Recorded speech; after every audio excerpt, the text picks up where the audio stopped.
a topic that I'm very, very interested in. So hopefully you all had a nice break, a 30-minute lunch break or, refreshment break or even a networking session, wherever you are. Ready to start with our next session. And we look forward to having you all again back for the rest of the afternoon. Um, Let me allow to introduce our next speaker.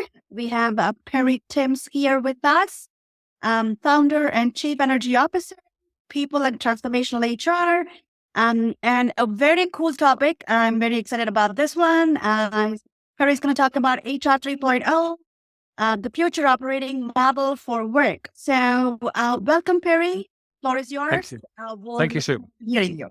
Yeah, thank you very much. Thank you. And I hope you've had a good day so far. Very nice to join you in the middle of a meditation session. So I did the breathing and so on. So that's got me in a good place. But thank you. Thank you. Yeah, real pleasure and a real honor. I have spent a lot of my time thinking about the future of work, so much so that I often say I live there and operate there. And yes, I'm really interested in my professional field, human resources and the people and culture arena.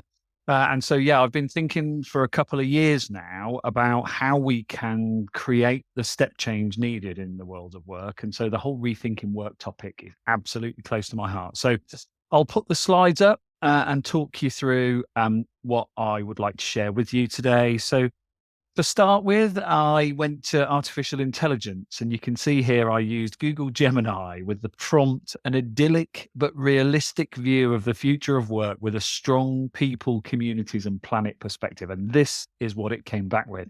As we know from artificial intelligence image generation, it can be a bit odd, but I guess there's something really tranquil and natural about this. It's kind of sad that there's just this one human individual in the middle of it, but I guess we're thinking about our place in the grand scheme of things. And so that's probably what it's trying to present. So, so I will talk to you about a new HR operating model that I think is very much needed. And I'll share with you the sort of evidence and the realization of why I think it needs to change quite radically. To keep a step, I suppose, with people's expectations and a very challenging and turbulent world. So on screen, you can see some of my credentials. I do have the honor of being nominated in a number of lists. And in 2022, I was named the #1 most influential HR thinker in the UK, which was a real defining moment for me.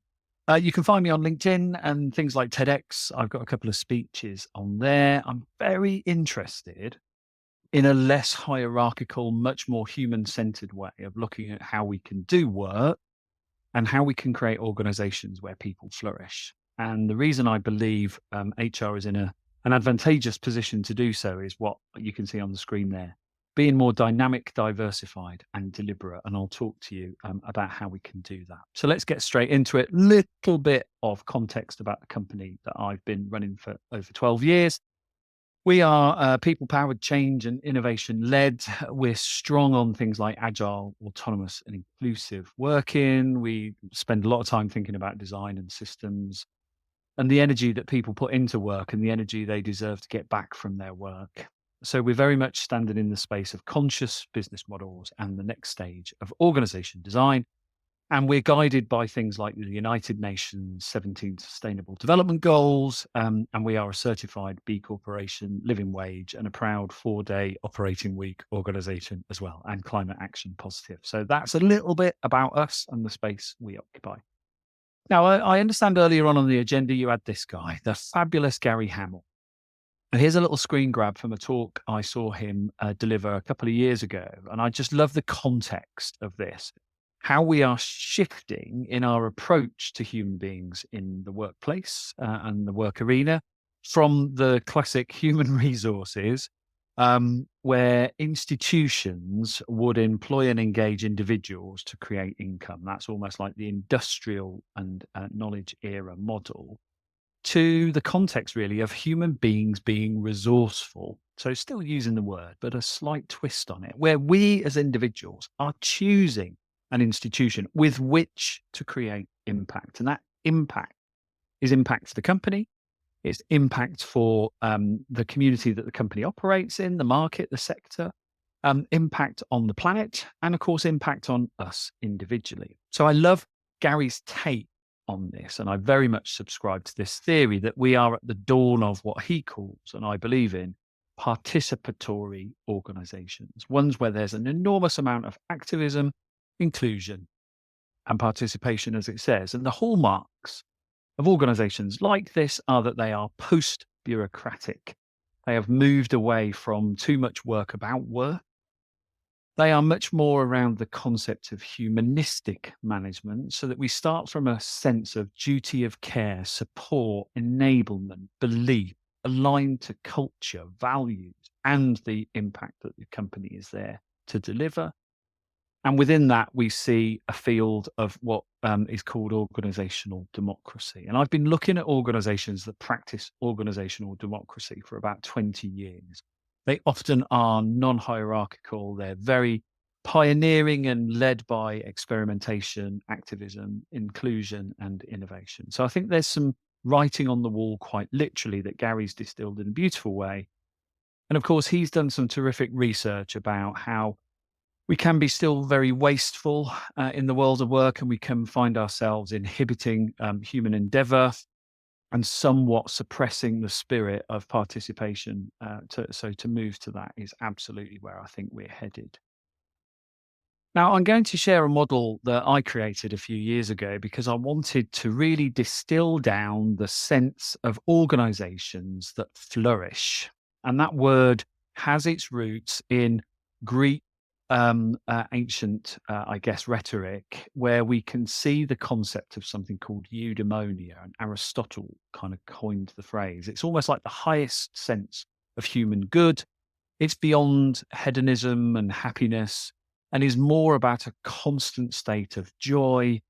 And as we were in the meditative state, this sense of being really part of something potentially a lot bigger than you are individually. Now, if I just quickly unpack the model, there's a reason for this, because you'll see how this is shaping my thinking into what HR as a profession should really start to focus on and deliver. It starts at the left with two forms of value.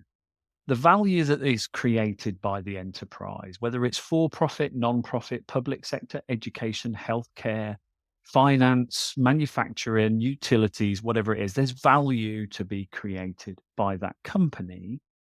But the other form of value is what we individually value in life: teamwork, trusted environments, experimentation and learning, discovery, camaraderie, all the things that we feel are part of who we are and what we want to be in the world.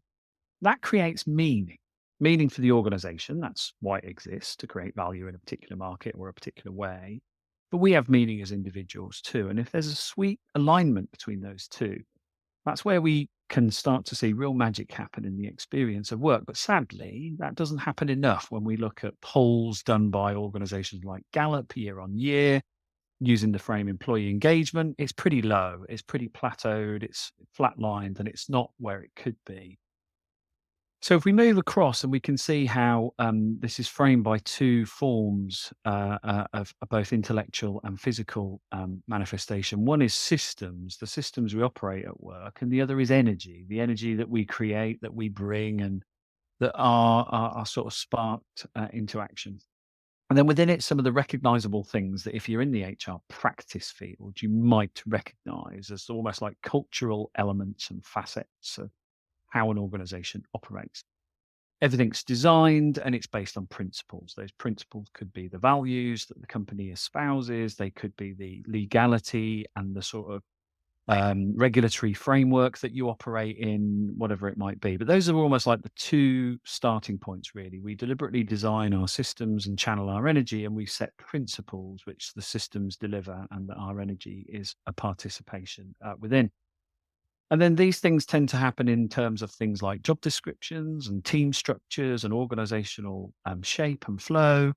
And then some of the, what I guess we'd call HR artifacts, how we develop people, how we recognize and reward people, the influence that people need to have to shape their work, and how we influence people to behave and operate and have skills in a particular way. And also, obviously, inclusion, that people feel part of something. If they're different, that difference is celebrated, recognized, utilized. That should lead us to a sense of fulfillment. that we feel like we're accomplishing things, we are hitting targets and objectives and aspirations, but that we care about what work we do, we care about the organization in turn cares about us, which impacts on our well-being. And obviously, just coming from a meditation session, that's probably uppermost in our mind. Now, if all of those things are absolutely clicking and working really well, we should see a natural state of flourishing for people. And if not, we can use this model to start with flourishing if it's not happening and move back from right to left to think, is it that there's not enough care being demonstrated or people aren't fulfilled? And is that because they're not getting enough recognition? Is that because we aren't clear about expectations? Is that because our design and principle are off kilter and we haven't adjusted them to the kind of dynamic world we're in now? So this model is something attempting to codify the experience of work for people and ultimately achieve a sense of flourishing, and that concept of eudaimonia from Aristotle's kind of frame back in the day, 5th century BC.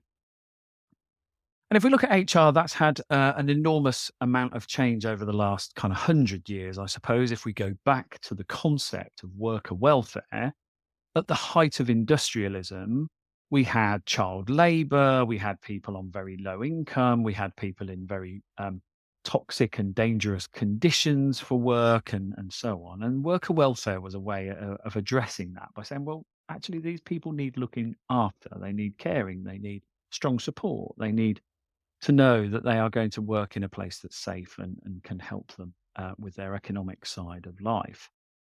And in the 1960s and 1970s, that moved into what I guess we recognize as industrial relations.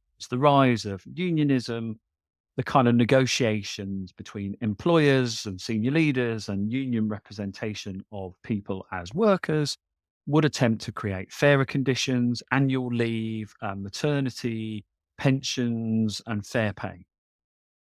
And as we got into the 1980s, we started to see the advent really of personnel, where it was much more about legal, regulatory employment law interpreted within organizational operation.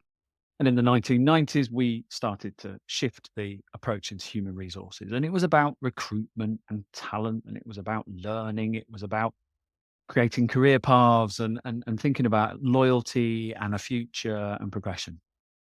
And latterly, we've seen a lot more relabeling and shifting to people and culture. And that includes inclusion, equity, diversity. That includes flexible working choices.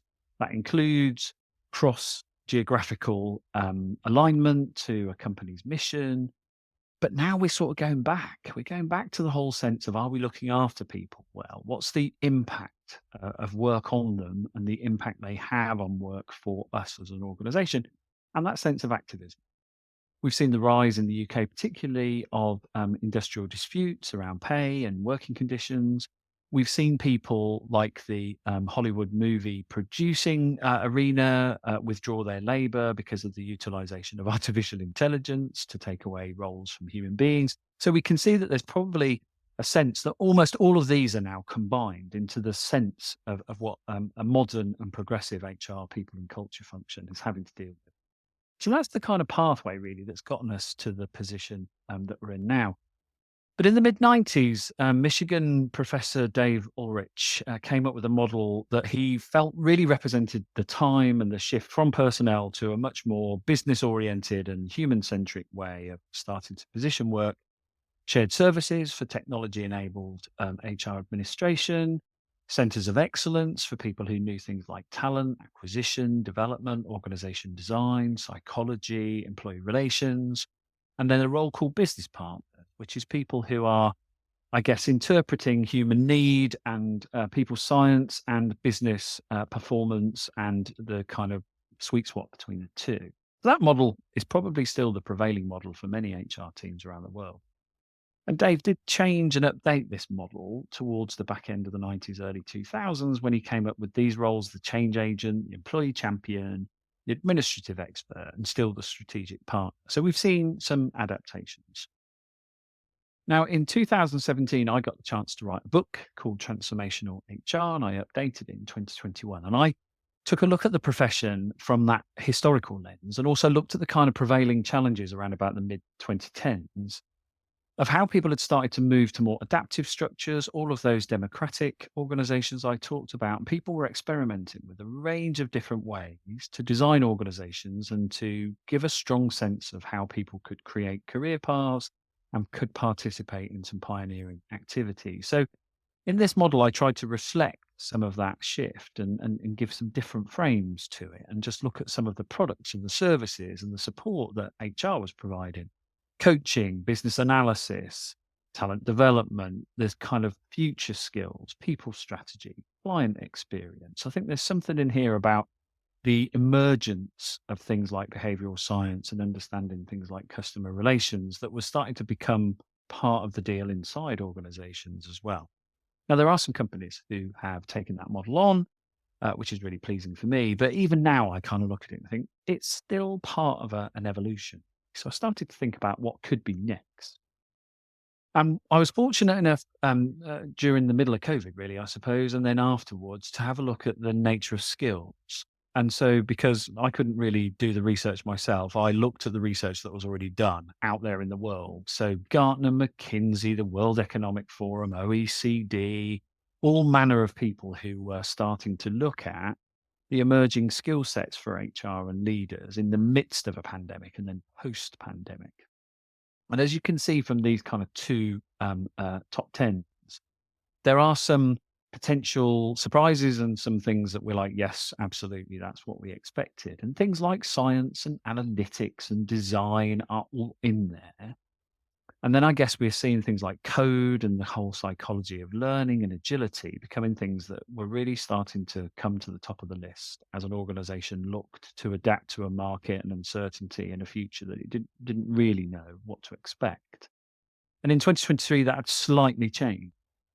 Insofar as I think what people had recognized doing the research that leaders now were not having to be either terrific captains of industry or inspiring heroic figures to rescue organizations. They had to be a little bit of everything. They had to be a calming presence, an inspiring corporate warrior. They had to be really clever and smart about where to put bets on products, services, technology, supply chain, globalization, localization.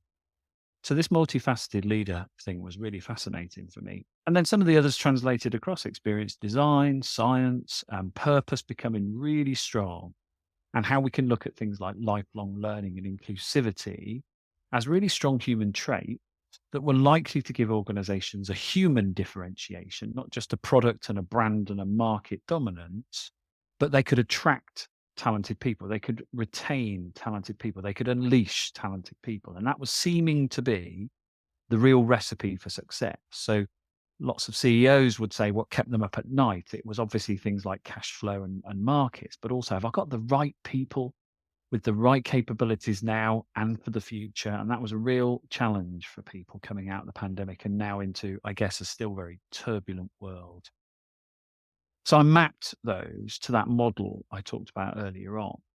And the whole sense of meaning making, people science, analytics, systems design, people operations, still absolutely needed for organizations to really, really thrive and flourish, but also how we can make sure that people also are flourishing within this particular environment. So that's where we need a stronger sense of what people want and starting to think about HR's deliverables as a series of products. So this is a model that I came up with. Again, it's 4 interlocking circles, but distinct domains, but intersectional domains about things like those products, policies, programs, apprenticeships, regulatory, flexible working, choice. All of those things are products that HR builds that helps people make choices, that helps the organization optimize and become efficient and effective. And they need the backing and support of psychologists who know people science, motivation, how people behave in certain stressful conditions and in challenging environments, and what those systems need to be like in order to be responsive, but very clear and adaptable, but also very aligned to organizational outcomes.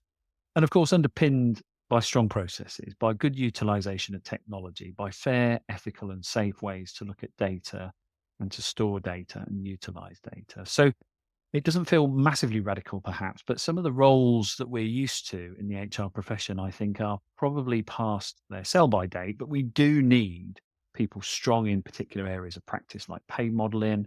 We need people who can amplify and strengthen the sense of meaning in an organization, analyze data and look at performance and trends and fluctuations. But strong relationship brokers, people who can bring everything together, bring people together and create that sum more than the individual components added up. So that's my sense of how we could move to an HR 3.0 mod. And I think there's something in here about how HR could lead the way to show much more of this adaptability, fluidity, flexibility, progressive, modern, but very also respectful of tradition, culture, heritage, and so on. So that's what it kind of looks like, a little bit more elegantly than the sketch. And this is backed up by some of the work from people like Deloitte. So Deloitte's 2024 Human Capital Trends talked about the concept of boundaryless HR. So some really interesting concepts that they've seen about how HR is now starting to move much more fluidly across the organization and doesn't become this compact, centralized source of practice. And some of the quotes from that report really struck me. Human sustainability and good jobs equals human performance. So no longer just looking at the kind of performance metrics and KPIs and OKRs, but really thinking what is good, strong, sustainable human performance. And here's some quotes. In an era of human-centered work, new sources of data and artificial intelligence can help organizations shift from measuring productivity to a sense of human performance. And really, that's what I'm talking about with flourishing. What do organizations need most in a disruptive, boundaryless era? More imagination. Now, that's something that we don't necessarily see a lot of, particularly from HR, but also just generally in the workplace. People are very busy and their schedules are very locked into calls and meetings and so on. We've really cut down the amount of time people have to think and be very imaginative and creative and innovative. But I think this is an era where we need that more than ever before. And then this whole sense that the future of work actually requires not just human resources, but particularly human resources as a profession to evolve and shift from silos and those pillars that I talked to earlier to being much more boundaryless, to being much more fluid, to go across a value chain, to think about employee life cycle in different ways. And I think there's something about people, business, and community that helps us understand where we need to position ourselves and how we need to really adapt and flow along different pathways rather than simply the verticals created in organizations. And this whole sense that culture is this one thing that guides us all, when actually it's an aggregation of smaller cultures nearer to people, nearer to teams, nearer to geographies, nearer to functions that aggregate up like a mosaic, I guess. Culture is really a mosaic of all of those elements of culture. And so I think the pursuit of monoculture has now become a particularly futile activity. So we've gone from managing employment to orchestrating work. And I think that's a huge, huge shift. So what does that look like? In a polycrisis world, it seems like we can't pursue stability. We can just have almost moments of temporary stability whilst we then plan for the next responsive change.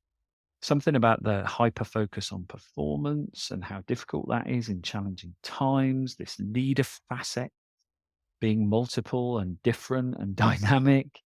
And that an HR 3.0 practitioner is both a specialist and a kind of enterprise-wide leader. So is almost paradoxical in not being just skilled in one area, but being able to operate in a number of different domains, disciplines, agendas, and paradigms, all headed towards this kind of creative circular economy that I think we need to start thinking about as the planet starts to suffer even more with extractive pollution, climate, and so on. So we go from hierarchies to much more of a sort of dispersed, networked kind of environment. So that's definitely where we're seeing the team becoming, again, the epicenter of how we focus on human performance. We see jobs disaggregating into work that we go to rather than the work comes to us in a particular job-shaped vessel. We see rules negated by strong cultures so that the rules which become out of date, we don't have to worry so much about because culture allows us to adapt and keep on the right side of fair, equitable, inclusive, ethical, legal, and so on. And that we start moving from thinking about outputs to thinking about people experience as being the thing that helps us deliver strongly to customers and sustain and build that imagination and commitment into the world of work. So I think that's what we're starting to see. And that's been backed up by some research on people, by people like Josh Bursin, who does a lot of analytics and research on markets. So let's have a quick look then at how we do that, because that all sounds grand, but what does the game plan look like? And I'll introduce the concept of S-curves in here. So it isn't just a linear change program. It is like a series of waves which start to create the sort of momentum for something new before something old is worn out, and we're in a kind of situation of depravity and paucity and so on. So creating abundance, I guess, through a constant cycle of S-curve related changes. And I think we start with being super deliberate about what HR is there to do and how it positions itself to create stability and build that sense of adventure and imagination. So people and culture, looking at skills in analytics, digital capabilities, consulting, OD, these are really strong and very much the lead signature traits, I think, of modern 2024 version HR. But we can't stay there for too long, because the next S-curve helps us go to a much more diversified approach so that we become less centralized, we become much more pliable, permeable, and across the organization, as we've heard in the boundaryless examples from Deloitte. So we decouple, so we're less formal, but we're still, in a sense, recognizable by some of the signature deliverables on things like talent, apprenticeships, fairness and flexibility, choice, career paths, so on. And that we strengthen things like agile and product development so that we can see how responsive HR can be to changing modern times and different elements of, I guess, people's expectations and needs and demands, to then becoming much more dynamic. So the dynamic side of things really is where we start to see just how much this 3.0 model could become part of our sort of DNA. And so that's where we morph into using people science, doubling down on value creation, design thinking, and link to a much more prosperous way to imagine work. So just kind of finish up now on this quote, which I think is terrific. We talk a lot about resilience. We talk a lot about adaptability. Ultimately, what we're talking about is perseverance. And this whole sense from Jal Mehta's quote, people don't persevere because they get good at perseverance. They persevere because they find things that are worth investing in. And I think the more we can create a dynamic people profession that helps work become more of a discovery of who we are and what we're here to do, that's the thing worth investing in. And that's all from me. Thanks very much. So I think rethinking work means this: we need better business to help us create a better world.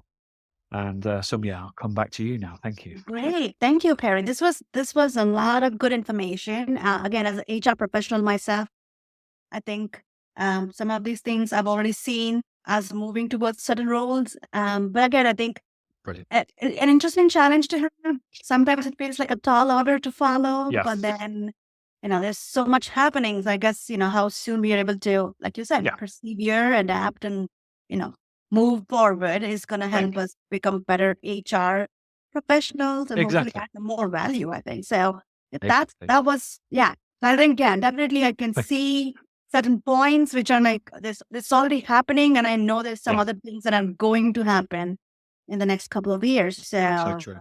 I guess, it's challenging, interesting, but what I think our time in being able to do all those things as professionals in the field. So I think so. Yeah. That's a pleasure. Thank you. Thank you. Yeah. I really hope people are seeing the sense that if the rest of the working world needs some inspiration about how to recalibrate and realign, if we start by doing that first, I think they can feel confident that we can help them. And I think that's the challenge, Soumya. You're absolutely right. So thank you for that. Right. Perfect. Thank you so much for coming in. Pleasure. The Thank you. conversation was enlightening. And I'm sure a lot more folks, you might hear or see more folks coming and connecting with you on LinkedIn as well. But we appreciate your time. Thank you once again. Thank you. Enjoy the rest of your day. Thanks a lot. Bye-bye. Bye-bye.